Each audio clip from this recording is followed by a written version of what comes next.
Amigos, bienvenidos a este espacio de UniAmérica a través de nuestras redes digitales, www.uniamerica.com, a través de nuestro canal de YouTube, Twitter y Facebook. Estamos transmitiendo en vivo y en directo dentro de esta campaña que estamos haciendo los periodistas independientes que vivimos en los Estados Unidos. Vivir la democracia sin miedo es una serie de programas de analistas, de invitados especiales para entender el concepto de democracia, saber qué representa, cuáles son los valores, los principios. ¿Por qué hoy la gente tiene tanto miedo, tanto temor frente a los ejercicios de la democracia? ¿Qué está pasando ahí?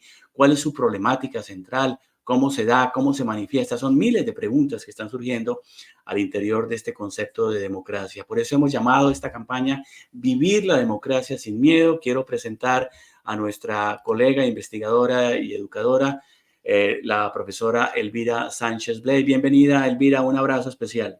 Bienvenido, gracias Carlos Alberto por estar otra vez esta noche con el tema de la democracia sin miedo, esta vez que vamos a hablar sobre exilios y dictaduras. Un tema absolutamente importantísimo que seguramente no se va a agotar acá, sino que se va a continuar desarrollando sobre estos temas.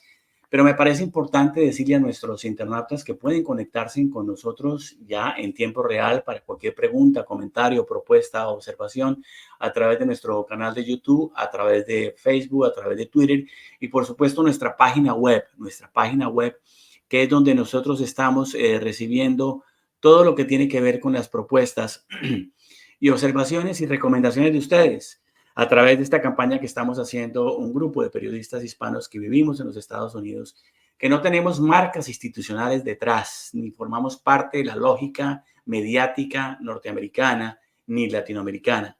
Creemos que aquí en el país, en los Estados Unidos, en la nación americana, se requiere avanzar sobre temas de reflexión o no, Elvira, sobre cómo ejercer la democracia sin miedo. Exactamente, eso creo que es lo que nos trae y nos traen estos programas especiales, que es hablar sobre la democracia y sobre todos los peligros que tienen en este momento no solo la nación americana de Estados Unidos, sino nuestros países, los países centroamericanos y latinoamericanos. Y hoy vamos a hablar un poco con respecto al tema de Nicaragua. Bueno, Eh, disculpa, Elvirita, entremos de una vez en materia porque tenemos un invitado especial, un hombre que se ha dedicado a estudiar, a trabajar estos temas de la política, de la ciencia política, es sociólogo, es profesor universitario, investigador. Es un hombre tremendamente generoso en abordar este tipo de conocimientos y darlos a conocer. Por eso él forma parte también de este ejercicio de análisis sobre la campaña que estamos promoviendo, que iniciamos la semana pasada con el tema si se puede, si en los Estados Unidos existe una democracia invisible o no, qué pasa con la democracia invisible en los Estados Unidos, donde hicimos el lanzamiento del libro de un colega colombo-americano alrededor del tema de la democracia fundamentada a través de su libro We Are the People, ese libro de William Castaño. Hoy tenemos al profesor Luis Fleischman. Bienvenido, profesor Luis Fleischman. Un saludo especial. Un placer estar aquí con ustedes y felicitaciones por esta campaña que has lanzado, Carlos Alberto. Y un honor estar aquí contigo esta noche y con Muchas, Elvira. muchas gracias, profesor Fleischman. Esto de vivir la democracia sin miedo es verdaderamente un verdadero problema ahora cuando el mundo se debate en este ejercicio de la democracia. Votar en democracia, votar en libertad, pero hay una gran sombra que obnubila a los países y a la nación norteamericana en este momento en una enorme complejidad sobre el tema del miedo. ¿Cómo mira usted esto, profesor Fleischman, dentro de los análisis que usted hace sobre estos temas? Bueno, de hecho, es interesante porque cuando uno habla de democracia, obviamente estamos hablando de democracia, o sea, democracia necesariamente lleva a eliminar la palabra miedo. Sería una contradicción en sus términos, ¿verdad? En ninguna democracia nadie debe temer. Sin embargo, hoy en día hay mucha gente que vive en democracias formales y temen, ¿verdad? Ah, ujú. ¿Por qué temen? Porque hoy en día tenemos gobiernos que son teóricamente democráticos o formalmente democráticos, pero en la realidad no lo son. porque limitan la libertad de expresión, porque castigan usando, por ejemplo, el empleo, ¿verdad? Como por ejemplo lo vimos en Venezuela, o sea, donde la gente comenzó a tener miedo, a pensar de que en realidad los estaban vigilando por quién votaban, y quizá hoy en día con inteligencia artificial estén más vigilados que antes, lo cual eso genera también un problema para la democracia. Pero obviamente cuando venezolanos salieron a votar, ellos tenían miedo de que el gobierno finalmente sepan por quién votaron y que los eliminen. De hecho, el gobierno de Hugo Chávez en su momento puso en la lista negra a aquellos que habían votado por el referendo revocatorio. Cuando un gobierno usa los instrumentos del Estado para hacer propaganda y para imponerse, como por ejemplo lo hizo Erdogan durante las elecciones, como lo hicieron el gobierno polaco y el gobierno húngaro de Orbán, como lo hizo justamente el tema de hoy, como lo hizo Daniel Ortega en su momento.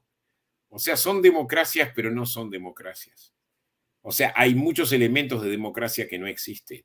Y aparentemente la democracia se reduce, o sea, no hay una libertad de expresión completa, y la democracia se reduce a elecciones, y en las elecciones en realidad se abusa el poder del Estado y se intimida ciudadanos.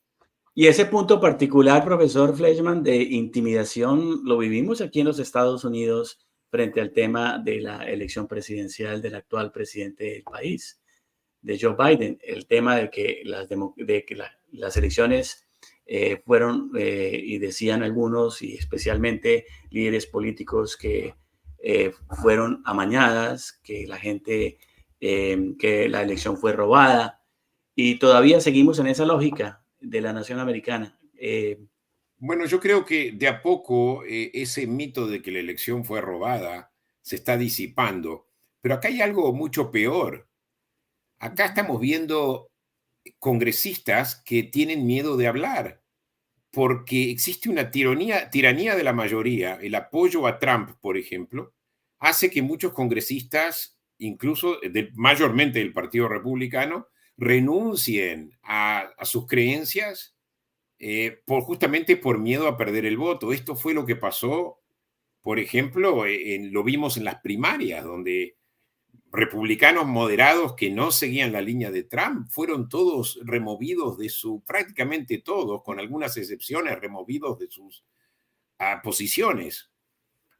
O sea, ya cuando existe ese miedo de hablar incluso en favor de la democracia o defender lo indefendible, como fueron los actos del 6 de enero, o el haber mentido con respecto, o el haber pedido votos extras en la elección en Georgia, cuando todo eso se permite o se le da legitimidad, estamos viviendo una situación de miedo en democracia. Y esto lo están viviendo justamente los oficiales electos del Partido Republicano. Este fin de semana justamente vimos una excepción con Kevin McCarthy llegando a un acuerdo con los demócratas, pese a que en realidad él estaba amenazado por el sector trumpista del Partido Republicano, representado en el congresista floridense Matt Gaetz, que quizá en algún momento sea nuestro gobernador, Dios no lo permita. Ay, Dios, por favor.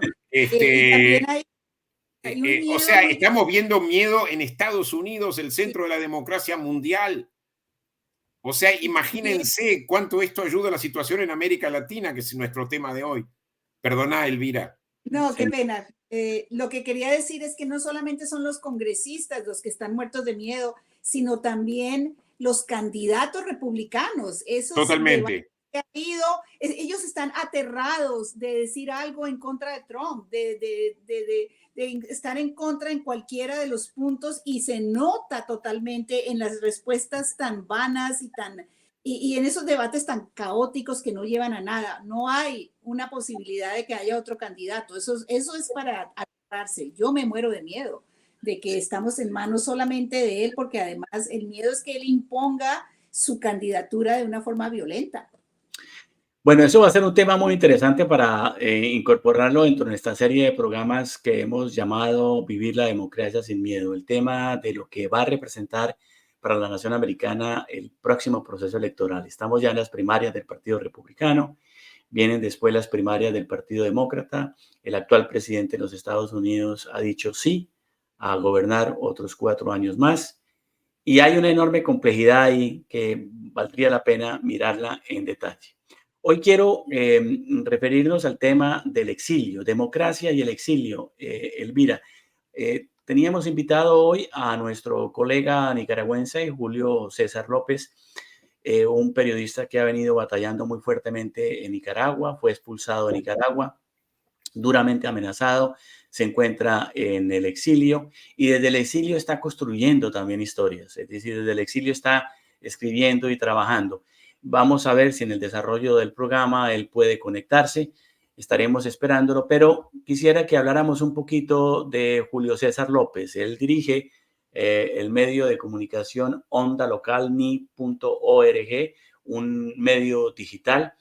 Y quisiéramos, ustedes lo ven ya ahí en pantalla, quisiéramos referirnos un poco al trabajo que hace este colega nicaragüense, también como testimonio de profesión, de vida, de sentido de pertenencia a una patria que ahora, pues luego, ha salido y que también es el sinónimo de lo que ha representado para los periodistas y colegas nicaragüenses que se encuentran en distintas partes del mundo. Adelante, Elvira. Bueno, yo quiero leer una parte de lo que él escribió cuando se encontró en una situación en el que tuvo que tomar la decisión de ser exiliado. Esto es lo que él escribió en Onda Local. Dice, el 22 de junio de 2021 salí de Managua a las 6 de la mañana. Viajaba de forma regular hacia Costa Rica para atender una actividad personal. Al llegar a la frontera de Peñas Blancas, 2 funcionarios de migración me esperaban. En la lista de pasajeros había un asterisco con mi nombre. Al preguntarme el número de asiento, uno de los funcionarios dijo, este es Julito, y me aislaron. Preguntaron a dónde iba y a qué dirección. Me pidieron el pasaporte, el pase de salud, el seguro de salud, requisitos de ingreso requeridos por Costa Rica. Después de unos 20 minutos, el funcionario de migración regresó y me dijo que no podía viajar porque había una certificación de restricción migratoria y retuvieron mi pasaporte. Al preguntarles las razones, respondieron que preguntara en el Consejo Supremo Electoral. Sé que no soy el único periodista en esta condición. Y él continúa diciendo entonces la decisión de exiliarse y cómo él es uno de tantos, de cientos de periodistas, de escritores, de defensores de derechos humanos que han tenido que tomar la decisión o que han sido expulsados directamente del gobierno, ¿no? Entonces es una pena que él no haya podido estar, hasta ayer teníamos la confirmación, pero por alguna razón que se le presentó no ha podido estar con nosotros porque nos hubiera gustado mucho que nos contara su historia realmente. Recordemos también, Elvira, que es muy importante que este periodista hizo un análisis de investigación detallado sobre los medios de la familia presidencial nicaragüense, a través de compras, asociaciones, inversiones de medios de comunicación, como la familia Ortega Murillo está controlando lo que llaman el contrapoder de la prensa. Y esto que ustedes ven ahí en pantalla es su investigación que le dio reconocimiento para ganarse el Premio Nacional de Periodismo de Joaquín Chamorro en Nicaragua. Hace un análisis detallado de todo este fenómeno de Nicaragua, sobre todo en algo tan importante como son los medios de comunicación, donde la familia Ortega Murillo, y ustedes ven ahí el diagrama, la familia Ortega Murillo tiene prácticamente el control del 90% de la comunicación pública en Nicaragua. Televisora nicaragüense, Telenica, el equipo de Difuso Comunicaciones Canal 22, el Canal 4, el Canal 13 y el Canal 47. Y ustedes ven ahí de color azul, rosado y un color púrpura, donde se desprenden los hijos de la familia Ortega Murillo, que son los presidentes de estas compañías de medios de comunicación en donde ellos se han realmente apoderado de todo este ejercicio de la información pública. Un tema complejo, por supuesto, pero que tiene que necesariamente remitirnos al tema del exilio, porque son varios centenares de periodistas en el exilio que han sido prácticamente revocados su derecho a la ciudadanía, han sido excluidos institucionalmente por el hecho de pensar diferente en esta sociedad actual. Profesor Fleischmann, este tema de periodistas exiliados por el hecho de pensar diferente y hacer investigaciones que impliquen un cuestionamiento a la institucionalidad en un país como Nicaragua, que electoralmente la gente votó por Daniel Ortega y de un momento a otro este hombre se convirtió en un dictador, en una profunda frustración para el pueblo nicaragüense. ¿Cuál es su opinión al respecto, profesor Fleischmann? Bueno, yo quiero aclarar algo que ustedes ya lo saben, pero quizá para recordarle al público. Daniel Ortega no gana con mayoría, sino gana a través de un acuerdo, el famoso acuerdo Ortega-Alemán, gana, al final termina ganando con un 35%, lo cual eso en un país democrático a él tenía la obligación de tomar en cuenta elementos disidentes, ¿verdad? En cualquier democracia se toma. Ahora, lo que vimos, el diagrama que tú mostraste sobre el control de la familia Ortega sobre los medios de comunicación, yo no lo podía definir de otro modo que no sea una especie de un sultanato, un neosomocismo. O sea, Ortega se rebela contra Somoza y acá tenemos de vuelta un Somoza nuevo, ¿verdad? Hay un neosomocismo. Y tú me preguntaste sobre el periodismo en el exilio. Obviamente los periodistas van a ser los primeros en exilarse porque los periodistas están comprometidos con la verdad. Y particularmente los periodistas investigativos como lo es el señor López. Pero recordemos que los periodistas quizás sean los primeros en ser exilados junto con algunos políticos. Pero después van a venir masas de gente. Van a venir los escritores, aquellos que pertenecían a un partido de oposición y aquellos que no pertenecían a un partido de oposición. O sea, iba a haber una situación de depresión total. Cuando empieza el exilio, empieza la depresión. Los que se deprimen son los que se exilan y también los que se quedan al ver al país vaciándose de recursos humanos, viendo el país vaciándose de su alma, ¿verdad? Porque esos son los escritores, los periodistas, los que hablan, los que representan, digamos, la opinión pública o representan la esfera pública. Y esto es lo que se está reprimiendo hoy en día en la Nicaragua de Somoza y lamentablemente no es el único país donde esto está sucediendo, ¿verdad? No es el único país y yo creo que no hay, pese al exilio, o sea, el exilio en este momento, y como lo veo en Estados Unidos, es totalmente inefectivo, no porque ellos sean inefectivos, sino porque no se consigue una respuesta suficiente para condenar a todos estos regímenes en América Latina que están hoy en día violando los derechos humanos. ¿Y los derechos democráticos. Porque, profesor Fleischmann, ¿por qué usted habla de la inefectividad? ¿Qué está pasando ahí? ¿Qué agenda oculta hay? Yo pienso que hay intereses. Por ejemplo, tomemos al Parlamento Europeo. Hace poco el gobierno cubano, que es en realidad el padre de todas estas dictaduras de izquierda, ¿verdad? O sea, es el motivo inspirador. Hace poco sacó un comunicado diciendo de que los que reclutaban soldados cubanos para pelear en Ucrania eran en realidad traficantes humanos. O sea, el gobierno cubano no tenía nada que ver con esto. Y hablaron de que habían capturado una red de traficantes, pero nunca se supo quién era. Es obvio que el gobierno cubano está involucrado en el reclutamiento de soldados a Ucrania. Sin embargo, cuando esto llegó al Parlamento Europeo, el Parlamento Europeo aceptó la versión cubana. ¿Y eso por qué? Porque hay también intereses, ¿verdad? España tiene inversiones en Cuba, eso una. Y hay otros países que quizá también tengan inversiones en Cuba, pero por otro lado está también el hecho de que hay una concepción, un concepto por el cual Cuba aparece como la víctima de un embargo norteamericano, la víctima de un embargo del gigante norteamericano.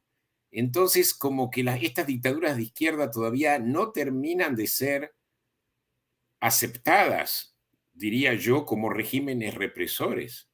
Parecerían ser como que son concebidos por una gran parte de la población en el occidente como regímenes justicieros. No 100%, pero como que hay algo en ellos. Y este es un problema. Y A mí este es me un gustaría problema y decir, por eso el exilio y la presión internacional han sido altamente inefectivas, pese a que hubo sanciones. me gustaría decir una cosa. Tenemos un clip de la escritora, periodista y gran política que es Gioconda Belli, en la que ella habla sobre ese tema específicamente y dice que el gobierno de Daniel Ortega no es de izquierda. Ella defiende su postura como revolucionaria del Frente Sandinista que entró en Managua en 1979 con el triunfo de los sandinistas contra el dictador Somoza, y ella estuvo al lado de Daniel Ortega, de todo ese grupo de revolucionarios que eran de izquierda y que tumbaron a Somoza, pero que en este momento ella dice Daniel Ortega no es de izquierda para nada. Sería bueno que lo escuchemos.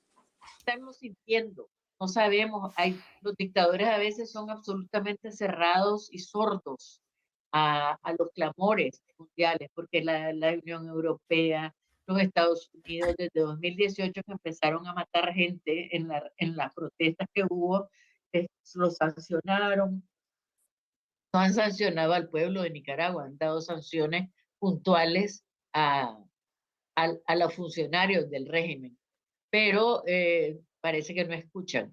Esperemos que empiecen a escuchar, porque realmente están hundiendo a Nicaragua como un país paria, ¿no? Lo están convirtiendo en un país paria en el concierto de naciones. Yo creo que sí, yo creo que me hace falta que, por ejemplo, Lula no haya dicho ni una palabra. No me lo esperaba de Maduro, pero también de Lula sí me lo esperaba. O sea, realmente tienen que entender estos gobiernos que la izquierda no es Daniel Ortega, que Daniel Ortega es un tirano, un dictador, y que está usufructuando el nombre y el sacrificio enorme que significó la revolución sandinista para muchísimos de nosotros, que lo abandonamos porque cuando vimos su deriva autoritaria, nosotros nos salimos del Frente Sandinista. Bueno, esto es parte del testimonio de esta poetisa y escritora Gioconda Belli, publicado precisamente por un medio digital en los últimos meses desde Uruguay, un medio digital al cual hemos tomado el testimonio que se conoce como The News. ¿Qué representa esto? Grupos de personas que han formado parte de los movimientos políticos de Ortega, específicamente del sandinismo, y que de una u otra manera empiezan a abrirse porque están viendo ya rasgos de dictador y se convierten en dictadores. Esa concepción de izquierda es una concepción de izquierda ya gaseosa. ¿Cómo mira usted este fenómeno, profesor Fleischmann?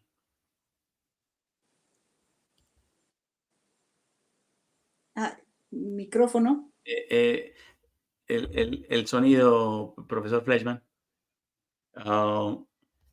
Mientras logramos restablecer el sonido con el profesor Fleischmann, el testimonio de Gioconda. Ya, adelante, profesor Fleischmann. Sí, adelante. No se escucha.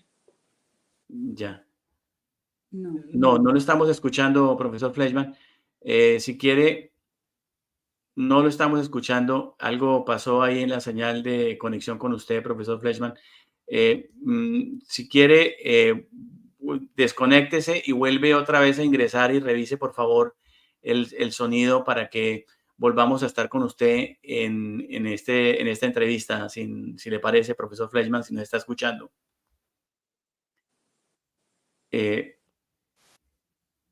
No lo estamos escuchando, profesor. Bueno, no estamos escuchando al profesor Fleischmann. Elvira, este fenómeno de Gioconda Belli y de más de 99 personas que han sido exiliadas en Nicaragua tiene un profundo sentido también de lucha por la democracia, ¿o no? Yo quería resaltar específicamente que ella está pidiendo en este video que haya un pronunciamiento de los líderes de izquierda Lula, ella no se refiere a Maduro, porque Maduro también es un tirano, un dictador, él no representa lo que es ese pensamiento que ella defiende de la izquierda. Ella está diciendo muy claramente, yo quisiera oír pronunciamientos de los líderes que sí son líderes legítimos, que no son los tiranos como son Daniel Ortega o como son Maduro, y que es lo que no ella es lo que no encuentra, y siente que hay esa falta de respaldo para los nicaragüenses que han tenido que salir y que están viviendo bajo este régimen que es totalmente un nuevo Somoza, ¿no? Y yo defiendo mucho que esa actitud de ella, porque conozco de primera mano el trabajo que hizo Yoconda Belli desde la política como ministra de Cultura, el trabajo que hizo por las mujeres tan grande, tan importante, el trabajo que hizo por el desarrollo de Nicaragua en muchos papeles que ella ha tenido, y como líder del Frente Sandinista. Es decir, que el Frente Sandinista tuvo la oportunidad de ser un modelo para Latinoamérica en muchos aspectos, pero con todo lo que está pasando, obviamente se cambió de rumbo, Daniel Ortega perdió el rumbo, y también hay que decir, no es solo Daniel Ortega, es su esposa, Rosario Murillo, porque ellos dos son un conjunto, son una unidad, y Rosario Murillo ha tenido muchísima incidencia en lo que está pasando. Ella se ha vuelto un culto en realidad, un culto en este momento del pueblo nicaragüense, el que ella manipula con un discurso cristiano, manipulador, esotérico, un poco desde la superstición, un poco desde todo este tema de manipulación de la gente. Yo estuve en Nicaragua hace unos años y me acuerdo que ella puso unos árboles, como unos árboles en forma de cruz en todos los parques, y ella decidió que esa era la forma como que debía haber como un cierto culto hacia el espíritu, hacia un Dios que ella cree que es un Dios cristiano, pero que ella lo manipula. Entonces no es solamente Daniel Ortega, es también Rosario Murillo.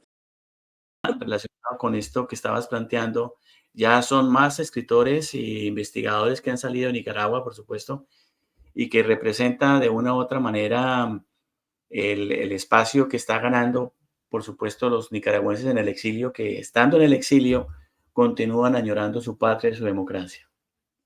Sí, también no solamente escritores, periodistas, sino también, por ejemplo, el obispo Rolando Álvarez, que ha sido completamente censurado, amenazado, y todo por parte del gobierno nicaragüense. Entonces también, fíjate muy bien, la Rosario Murillo, la vicepresidenta, manipula el discurso religioso, pero al mismo tiempo censura a un líder religioso como es el obispo Rolando Álvarez. Entonces también son defensores de derechos humanos, jueces, magistrados. Hay una cantidad de personas que están amenazadas, que viven bajo un manto de silencio porque no pueden hablar nada.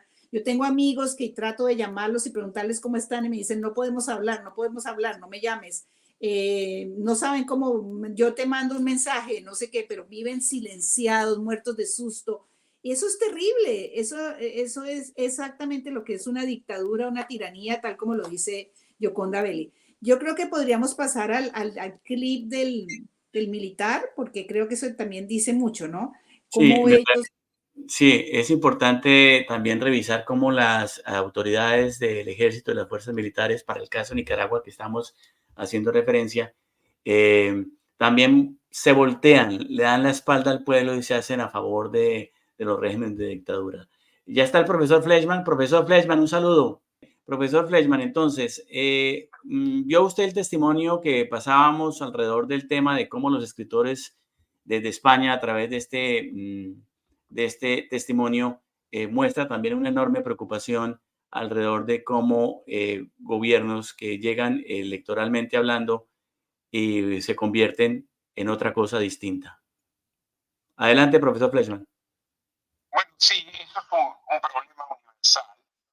Quería referirme, porque tú me preguntaste mucho antes sobre una reacción a lo que Yoconda Belli había dicho. Sí, yo creo que, o sea, en Europa a veces miran para el otro lado, no lo hacen lo suficiente, sí hay sanciones contra individuos, pero Lula da Silva es un problema, porque Lula da Silva, por ejemplo, él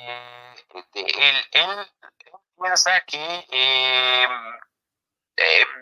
mientras la persona sea de izquierda, tiene que ser protegida, tiene una falsa creencia con respecto a la soberanía y tiene una muy baja comprensión de lo que es la democracia. Lula da Silva mismo, ¿verdad?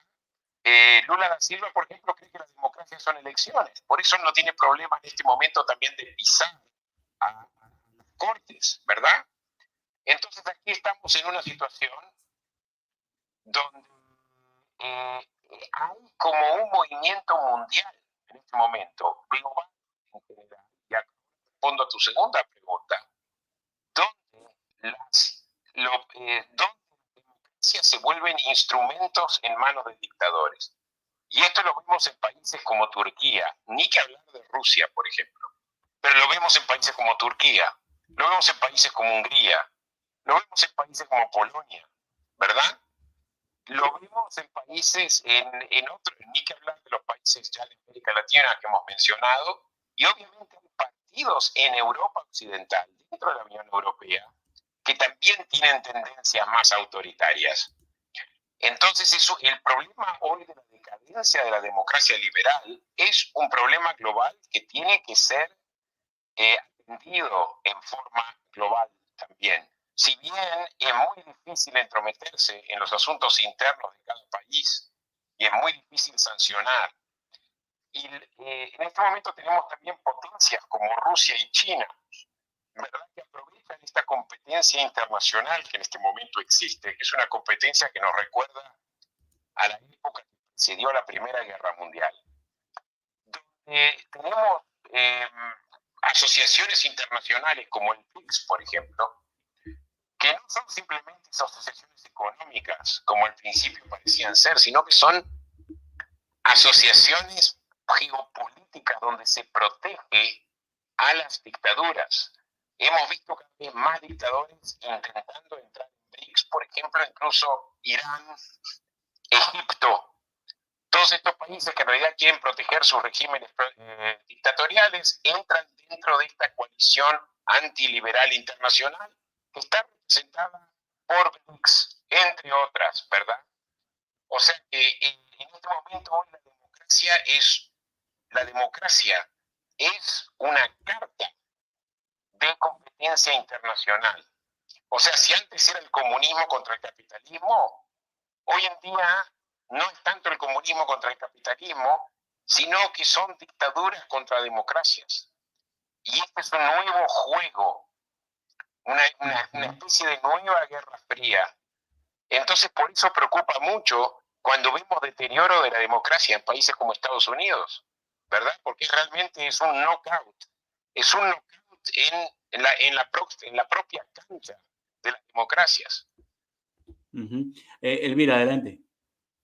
No, pues yo quisiera que pudiéramos poner un poco lo que dicen los militares, porque ese es el otro punto de vista, ¿no? Lo que está diciendo el profesor Fleischmann es muy importante con respecto a los diferentes tipos me interesa mucho este aspecto de dictadura contra democracia. Y esto yo creo que nos lleva a la función que ejercen los militares y la policía en un régimen como el de Daniel Ortega.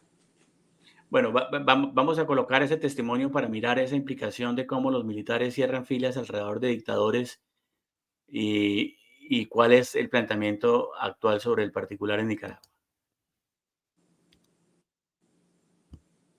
Y ataques que vividores y los mercenarios de la información hacen en contra de nuestra institución. A estos vividores y mercenarios les decimos: con la patria y con la dignidad y el honor del ejército de Nicaragua no se juega. Las amenazas del jefe del ejército se produjeron 3 días después de que Confidencial reveló cómo 20 generales, entre ellos Avilés, crearon un tapón institucional dentro de las Fuerzas Armadas, en las que los ascensos y retiros dependen de la voluntad del dictador Daniel Ortega. Bueno, ya ustedes ven ahí cómo, por ejemplo, el caso de las fuerzas militares cierran filas alrededor del dictador y empiezan a generar unos filtros para impedir que otros militares que tengan posibilidades de conciencia política y de vivir en democracia les cierran los pasos y a veces hasta los tienen que sacar de las fuerzas militares. ¿Cómo mira usted este fenómeno, profesor Fleischmann, en esa relación entre Lo veo militares? como el típico países totalitarios. ¿Puedes acercar más el micrófono del teléfono? Sí, Cuba hizo lo mismo, Venezuela hizo lo mismo, ¿verdad? De hecho lo que se hace es promover a aquellos que son políticamente afines al gobierno, ¿verdad? Y demover o degradar a aquellos que no lo son. Pero también existe un elemento, y no conozco en profundidad el caso nicaragüense, seguramente Elvira lo conoce mejor. Existe también un elemento de soborno, o sea, estos militares también viven cómodamente, viven lujuriosamente a cuenta del Estado para en realidad generar lo que en su momento Chávez llamaba la unión entre, comillas, entre el pueblo y los militares, o sea, la revolución social, que en realidad Ortega no está haciendo ninguna revolución social, pero es una unidad entre la política y los militares, porque en realidad es un régimen de coerción. Al ser un régimen de coerción, estamos hablando de la muerte de la democracia, y obviamente es un régimen que en realidad se basa, o sea, totalmente en el elemento coercivo, como puede ser la policía, los militares y otros, y incluso paramilitares, que es lo que hace también el gobierno venezolano. Adelante, Elvira. No, pues el profesor mencionó el tema venezolano y creo que quisiera que elaborara un poco más sobre eso, porque allá obviamente la connivencia entre los militares y el gobierno de Maduro y antes de Chávez ha sido fundamental para que se mantenga ese régimen. No sé si quisiera elaborar un poco más. Bueno, totalmente, totalmente. O sea, lo vimos, por ejemplo, con el caso de los militares que, por ejemplo, se opusieron a Chávez, fueron inmediatamente degradados, como el general Baduel, que incluso murió en circunstancias muy misteriosas mientras estaba preso.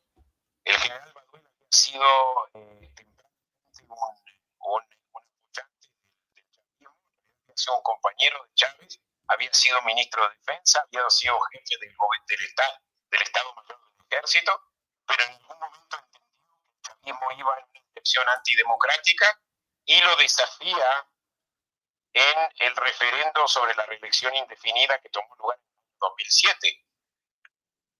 Es al general Baduel a quien Chávez le temió más que a cualquiera. Eso es lo interesante. Y esto no es casual. Él temió al general Baduel más que temió a María Corina Machado o a Enrique Capriles o a cualquiera, porque el general Baduel era un militar y él necesitaba el apoyo de los militares para mantenerse en el poder. En el momento que hay disidencia dentro de los militares, hubiera sido el fin del régimen chavista. Por eso los persiguió hasta el final y Maduro finalmente murió en la cárcel de Maduro, ¿verdad? Era un hombre de honor que incluso salvó a Chávez durante el golpe de Estado del año 2002, pero lo salvó porque creyó en la democracia. Hasta que era un dictador, que era un criminal. Y ahí Chávez temió por una rebelión una sublevación dentro de los militares en contra de él. Y es ahí cuando liquidó su carrera y lo llevó finalmente hasta la muerte. Mientras tanto, los demás militares están comprados, viviendo en casas de lujo. Y te digo más, no solamente compran los militares con medios económicos y financieros y de lujurias, sino que también los espían. Eso es algo muy interesante. Lo vimos hace poco, hace unos años, cuando El micrófono. Contactándose con el jefe del Estado Mayor, con el ministro de Defensa Padrino. Y finalmente, 2 días antes del evento, Nicolás Maduro encuentra el complot y Padrino se echa para atrás. ¿Por qué encontró el complot? Bueno, hay dos teorías. Quizás Padrino engañó. Una puede ser que Padrino haya engañado a aquellos que organizaron el complot, pero la otra es que Padrino haya posiblemente sido espiado por espías cubanos o espías venezolanos. O sea que hay un doble juego aquí. Por un lado se compran los militares y por otro lado también se los espía. O sea, se los compra y a la vez se los asusta al mismo tiempo. Así es típicamente típicamente totalitario. Y yo creo que no le escuché lo que dijo al final. Yo quiero hacer una comparación. En este momento vivimos en este tipo de regímenes que son presidentes supuestamente elegidos democráticamente, aunque eso es entre comillas, pero antes, en los años 70, vivíamos en dictaduras militares que eran gobernadas por militares con golpes de Estado. Entonces, ¿cuál es la diferencia? ¿Cuál tendría el mejor sentido de la patria y de defender la patria? Los militares hablan de siempre de defender la patria. De los dictadores militares anteriores de lo que estamos viviendo en estos regímenes actuales, o estos que son confabulados con supuestos demócratas que llegan a convertirse en dictadores. ¿Cómo entender eso, profesor Fleischmann? Vamos a ponerlo así.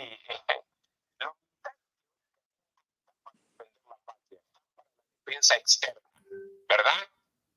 O sea, si hay una guerra, están para defender. Pero de hecho los militares, y particularmente en América del Sur, pero no solamente en América del Sur, se han convertido en otro partido político, en una fuerza capaz de derrocar a un gobierno.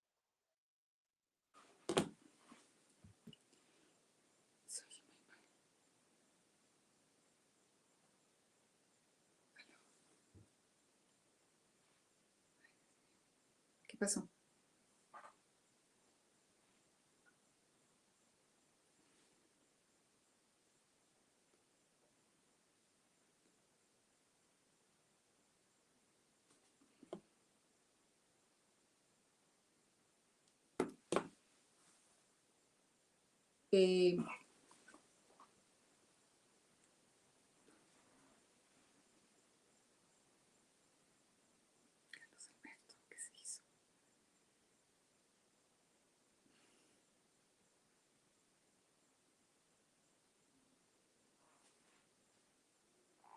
Caótico y piensan que el orden se puede conseguir solamente con la lógica militar. Pero recordemos, hay algunas dictaduras militares que se intentan perpetuar para siempre, pero mayormente las dictaduras militares que hemos visto en el Cono Sur se vieron a ellas como temporarias, ¿verdad? Y así fueron dictaduras temporarias. Es verdad que cayeron por circunstancias determinadas, pero finalmente eran temporarias. Lo que estamos viendo en Venezuela y en Nicaragua es la repetición del modelo cubano, es establecer un régimen totalitario que dure para siempre, ¿verdad? O si parafraseamos a lo que dijo Hitler, o sea, el Reich que dure 1000 años, ¿verdad? Si duró 12 años fue porque fueron derrotados en la guerra. Pero aquí no va a haber ninguna intervención militar, y menos una intervención militar norteamericana. La doctrina No sé. el corolario Roosevelt en su momento, que decía que Estados Unidos intervendría en cualquier crisis interna en América Latina para restaurar el orden, ya no existe más. O sea que estos regímenes van a perpetuarse, no son regímenes temporarios como los que vimos en el cono sur de América Latina. Pues muy interesante lo que usted ha dicho, profesor Fleischmann, que todavía nos quedan más preguntas que respuestas y seguramente, profesor Fleischmann, vamos a invitarlo para un programa sucesivo con el propósito de ir entendiendo un poco más esta dinámica y estas lógicas de poder. ¿El poder para qué? Decía un presidente colombiano. ¿Usted recuerda, Elvira, esa frase del presidente colombiano, el poder para qué? Claro que sí, claro que sí.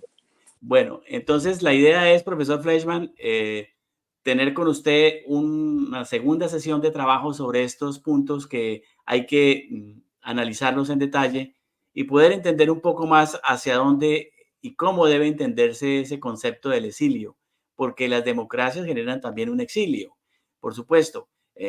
Temas de mala política económica, crecimiento de pobreza, circunstancias de carácter socioeconómico que llevan a que la gente tenga que salir de su territorio porque no encuentran las condiciones suficientes para vivir con calidad. Y es ahí también otro significado que puede darse al tema del exilio. Profesor Fleischmann, finalizando ya nuestro espacio, ¿cuál es su intervención final para despedir a nuestros internautas de este espacio de reflexión sobre lo que hemos llamado vivir la democracia sin miedo? Yo pienso que he reflexionado durante el programa. Pienso que yo repetiría lo que dije antes, ¿verdad? A la democracia hay que cuidarla. La democracia cae porque hay una colaboración, quizá no necesariamente siempre intencionada, entre el pueblo, o por lo menos una mayoría dentro del pueblo, de la sociedad civil, junto con oficiales, o sea, políticos que terminan también echando por la borda, y la democracia simplemente o porque les conviene o porque entienden que hay que apoyar al que recibe la mayoría, y jueces, como por ejemplo pasó en Venezuela, donde muchísimos decretos que eran anticonstitucionales, llevados a cabo, sancionados por Hugo Chávez, donde el Poder Judicial los aceptó y contribuyó a la propia caída del Poder Judicial. O sea, estas dictaduras de democracia,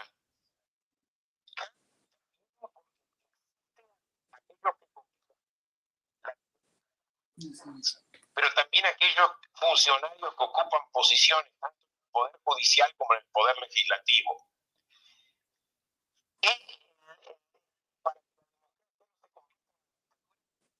Educar a las personas. ¿Cuánto las personas tienen una educación cívica? Y eso también hace falta. O sea, es fácil con los dictadores son los principales responsables de esto, pero también hay aquellos que colaboran con los dictadores. Y es aquí donde se necesita una educación cívica agresiva. Y cuando yo digo agresiva, hay una educación agresiva a favor de la democracia, no agresiva por el hecho de agresión. O sea, cuando pienso en por qué cayó la democracia, hay muchos culpables aquí. Número uno, pero también aquellos que fueron elegidos en la democracia, que escupieron sobre el vaso de donde bebían. Y pagan el precio ellos también. Bueno, muchas gracias, profesor Luis Fleischmann. Sabemos que hoy es un día especial para todos. Por supuesto, esperamos volver a conectarnos con usted más adelante. Mil y mil gracias. Usted ha sido un hombre muy generoso con sus contenidos y sabemos que es un aliado importante para defender la democracia en la nación americana. Muchas gracias, profesor Fleischmann. Un placer. Bueno, eran las palabras del profesor Fleischmann participando con nosotros en este ejercicio de democracia frente al análisis que estamos haciendo con democracia y el exilio. Conclusiones finales, Elvira. Bueno, hoy ha sido un poco difícil poder entender a veces al profesor Fleischmann, pero lo que nos deja es una reflexión sobre la fragilidad de la institución democrática en todas partes y las posiciones extremas, ¿no? Las posiciones extremas siempre llevan a esta posibilidad de romper la fragilidad de las instituciones, porque también desde los regímenes de izquierda que supuestamente trataban de implementar un nuevo modelo, como ha sido el caso de Venezuela o de Nicaragua, pues han vivido este tipo de circunstancias tan desastrosas, ¿no? Que se han convertido en estos gobiernos tiránicos y en estas dictaduras, pero también desde las derechas, porque tenemos otros casos que me hubiera gustado discutir, como el caso de lo que está pasando ahorita en Honduras con el dictador Nayib Bukele. Ese es un tema para el programa, porque Claro. él está desde la derecha también afectando la democracia y con muchísimas ganas de perpetuarse en el poder. Entonces los dejo con esa reflexión y pues ojalá que la próxima vez suerte con nuestros invitados y sonido. Sí, lamentamos que se haya presentado esta deficiencia de sonido en la conexión con el profesor Fleischmann, señal de origen donde él se encontraba, pero creo que nuestros internautas saben entender y escucharon vía telefónica el planteamiento final del profesor Luis Fleischmann, un analista muy importante en el College de West Palm Beach. Elvira, quiero darle mi agradecimiento especial por estar con nosotros en este espacio. Desde luego usted ha conducido y seguirá conduciendo la serie de la cual estamos hablando, Vivir la democracia sin miedo. Quiero expresarle mi reconocimiento y a todos nuestros internautas, desde luego, pueden conectarse con nuestra página web www.uneamerica.com. Ahí están los logos de las principales redes digitales donde ustedes pueden hacer clic y conectarse con nosotros alrededor de los temas que estamos desarrollando. No olviden suscribirse en el canal de YouTube. Necesitamos, desde luego, su opinión, su participación. Notifíquense porque los temas siguen y seguiremos abordando este tema de vivir la democracia sin miedo. Gracias, Elvira. Seguimos entonces adelante. Vienen sorpresas después, ¿no? Sí, así Vienen es. sorpresas después, ya las estaremos anunciando. Bueno, un gran abrazo para todos y seguimos entonces atentos a continuar en esos ejercicios de periodismo público desde los Estados Unidos.